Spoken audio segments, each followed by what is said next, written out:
Now, faith is confidence in what we hope for and assurance about what we do not see. This is what the ancients were commended for. By faith, we understand that the universe was formed at God's command, so that what is seen was not made out of what was visible. By faith, Abel brought God a better offering than Cain did. By faith, he was commended as righteous when God spoke well of his offerings. And by faith, Abel still speaks even though he is dead. By faith, Enoch was taken from this life, so that he did not experience death. He could not be found because God had taken him away. For before he was taken, he was commended as one who pleased God. And without faith, it is impossible to please God, because anyone who comes to him, who believes that he exists, and that he rewards those who earnestly seek him. By faith, Noah, when warned about things not yet seen, in holy fear, built an ark to save his family. By his faith, he condemned the world and became heir of the righteousness that is in keeping with faith. By faith, Abraham, when called to go to a place he would later receive as his inheritance, obeyed and went, even though he did not know where he was going. By faith, he made his home in the promised land, like a stranger in a foreign country. He lived in tents, as did Isaac and Jacob, who were heirs with him of the same promise. For he was looking forward to the city with foundations, whose architect and builder is God. And by faith, even Sarah, who was past childbearing age, was enabled to bear children, because she considered him faithful who had made the promise. And so from this one man, and he as good as dead, came descendants as numerous as the stars in the sky and as countless as the sand of the seashore. All these people were still living by faith when they died.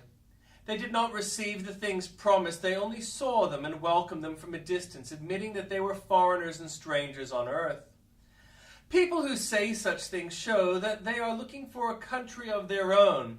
If they had been thinking of the country they had left, they would have had opportunity to return.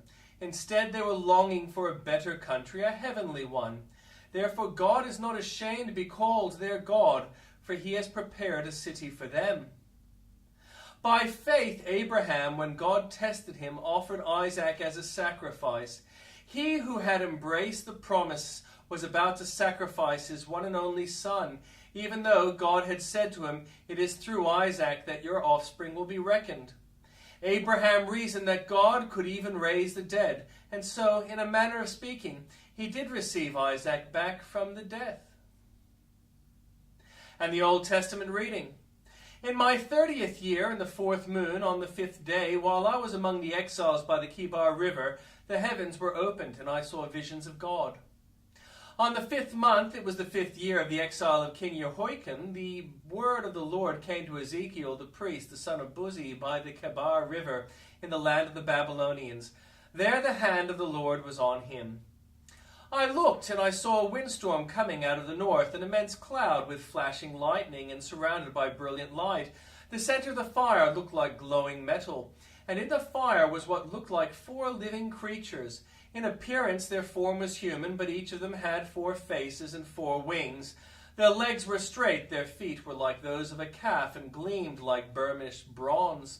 Under their wings on their 4 sides they had human hands. All 4 of them had faces and wings, and the wings of one touched the wings of another. Each one went straight ahead. They did not turn as they moved. Their faces looked like this. Each of the 4 had the face of a human being, and on the right side each had the face of a lion, and on the left the face of an ox. Each also had the face of an eagle.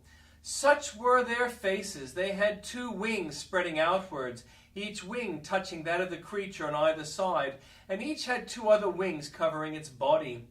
Each one went straight ahead. Wherever the spirit would go, they would go without turning as they went. The appearance of the living creatures was like burning coals of fire, like torches. Fire moved back and forth among the creatures. It was bright, and lightning flashed out of it.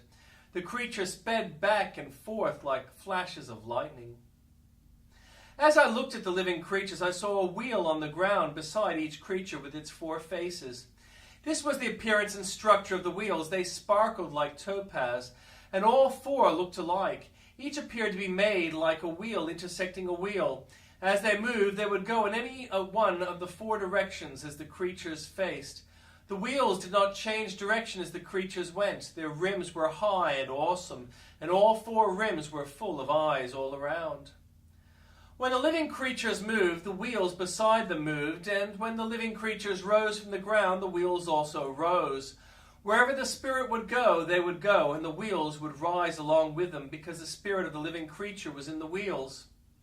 When the creatures moved, they also moved. When the creatures stood still, they also stood still.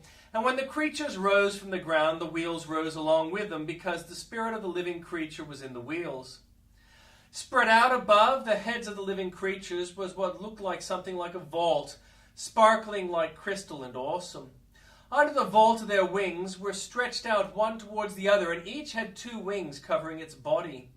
When the creatures moved, I heard the sound of their wings, like the roar of rushing waters, like the voice of the Almighty, like the tumult of an army. When they stood still, they lowered their wings. Then there came a voice from above the vault, above their heads, as they stood with lowered wings. Above the vault, over their heads, was what looked like a throne of lapis lazuli, and high above on the throne was a figure like that of a man. I saw from what appeared to be his waist up, he looked like glowing metal, as if full of fire, and that from there down he looked like fire, and brilliant light surrounded him. Like the appearance of a rainbow in the clouds on a rainy day, so was the radiance around him. This was the appearance of the likeness of the glory of the Lord. When I saw it, I fell face down, and I heard the voice of one speaking. He said to me, "Son of man, stand up on your feet, and I will speak to you." As he spoke, the Spirit came into me and raised me to my feet, and I heard him speaking to me. He said, "Son of man, I am sending you to the Israelites, to a rebellious nation that has rebelled against me, and their ancestors have been in revolt against me to this very day. The people to whom I am sending you are obstinate and stubborn. Say to them, 'This is what the sovereign Lord says,' and whether they listen or fail to listen, for they are a rebellious people, they will know that a prophet has been among them. And you, son of man, do not be afraid of them or their words. Do not be afraid, though briars and thorns are all around you, and you live among scorpions. Do not be afraid of what they say or be terrified by them, though they are a rebellious people. You must speak my words to them, whether they listen or fail to listen, for they are rebellious. But you, son of man, listen to what I say to you. Do not rebel like that rebellious people. Open your mouth and eat what I give you." Then I looked, and I saw a hand stretched out to me. In it was a scroll, which he had unrolled before me. On both sides of it were written words of lament and mourning and woe.